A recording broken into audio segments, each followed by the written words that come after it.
لا تنسوا الإعجاب بالفيديو والاشتراك بالقناة وتفعيل الجرس.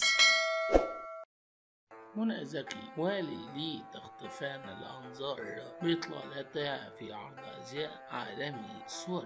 حضرت الفنانة منى زكي فعالية هامة في لوس أنجلوس منظمة جلدتي إذا خطف ثنائي الأنظار بسبب أناقتهما واختيارهما موافق للإطلالات.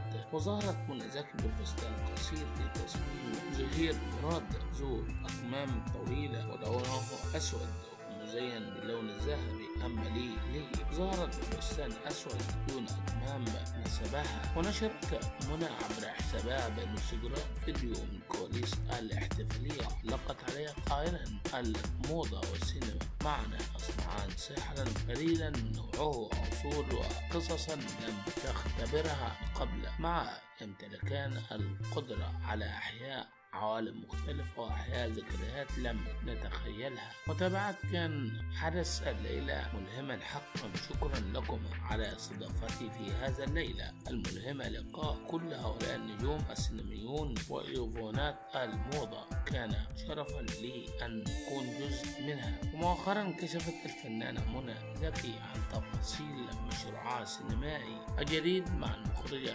كاملة أبو ذكري، ليكون أول لقاء فني معها بعد 19 عاما من تعاونهما الشهير في فيلم عن العشق والهوى عام 2006.